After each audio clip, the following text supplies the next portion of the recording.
Today, we're going to talk about my boy Billy Shakes. Starting lesson in 3, 2,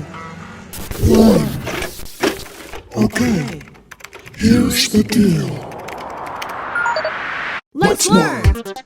In the year 20XX, a pandemic spread across the land. But when educational doors closed and communities practiced social distancing, CFI 70's language and literature teacher was still up for the challenge. Join Mr. Strother and his amazing Quaranteam! Read alouds, news articles, comic books, writing activities, greyhounds, kids who don't even go here, flavored water, dad jokes. You are now joining Mr. Strother's Quaranteam. Welcome back, ballers and scholars. Here we are. But today we're going to talk about my boy Billy Shakes. Now, before we get into it, I want to go over the importance of the state standards. We're going to discuss RL3.1, which is to determine and articulate the relationship between the purposes and characteristics of different forms of poetry, including ... couplets and sonnets.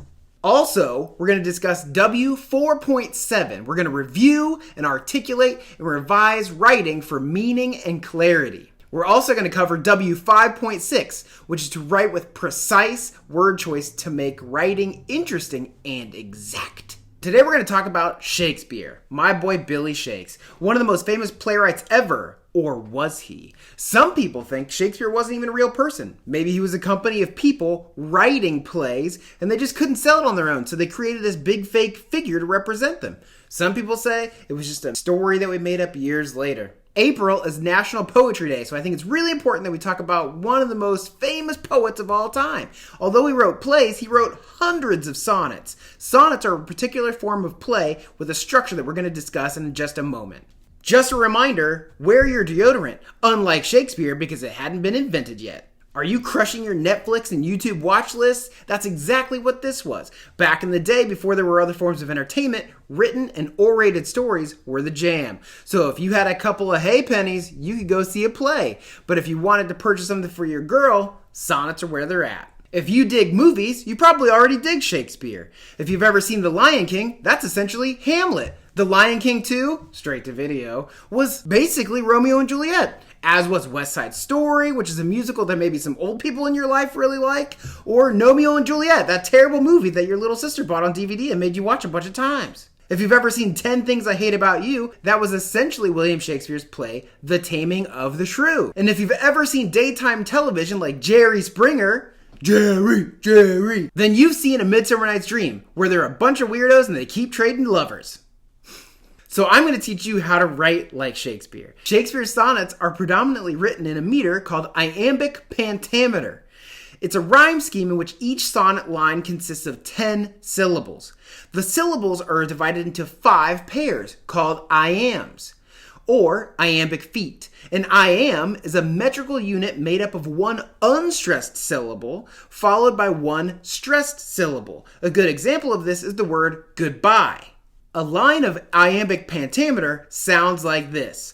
BaDUM, baDUM, baDUM, baDUM, baDUM. So, you can look at it as iamb, iamb, iamb, iamb, iamb. One example from a famous sonnet of Shakespeare's is the following. Shall I compare thee to a summer's day?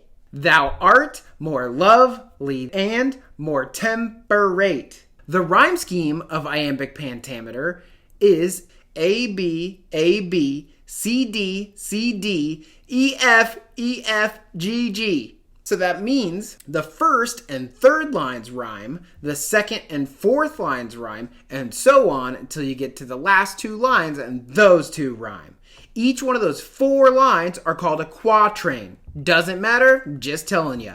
The last one with 2 is called a couplet. That's a couplet because they're a little couple. Quatrain, quatrain, quatrain, couplet, you're done. So after you finish your sonnet, I want to hear your best work and I want you to post it on ManageBack. And if you really feel like being a risk taker, enter your sonnet into the Shakespeare Sonnet-Off. It happens once a year, and this time it's happening right now. You have until the end of this month. If you really dig Iambic Pantameter, post yourself reading one of your favorite Shakespeare sonnets after you explore them.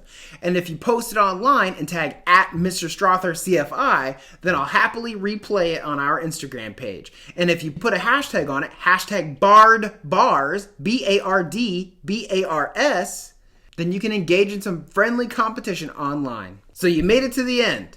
So that's it. You just have to write those rhyming lines with 5 iambs. Quatrain, quatrain, quatrain, couplet. Pause here until you finish writing your sonnet so that you can hear my favorite Shakespearean insults. Sick burns from the main man Billy Shakes himself. Number 10. More of your conversation would infect my brain. Number 9. Methinks thou art a general offense, and every man should beat thee. Number 8. I am sick when I do look on thee. That's a good one. I actually like that one. Number 7. I'll beat thee, but I should infect my hands. Number 6. Thou sodded, witted lord, thou hast no more brain than I have in mine elbow. Number 5. The rankest compound of villainous smell that ever offended nostril. Number 4. Would thou wert clean enough to spit upon. He's saying you're so dirty. I don't want to spit on. I don't want my spit to touch you. Number 3. You have such a February face, so full of frost, of storm and cloudiness. Number 2. I do desire that we may be better strangers. And my all-time number 1 sick Shakespeare burn. Villain, I have done thy mother. Make sure you submit your sonnet on ManageBack and enter the competition if you're a real risk taker. But I'm telling you guys, sonnets, they work. You got somebody you got a crush on? Say, girl, I wrote you a sonnet. Boy, I wrote you a sonnet. It works. A lot better than just a poem. Let me tell you, this message has been approved by my children.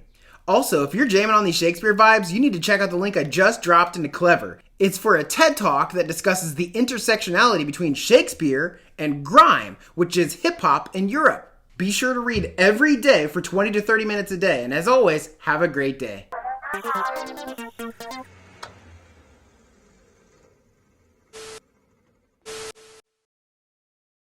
Wow, I didn't do the right number of fingers.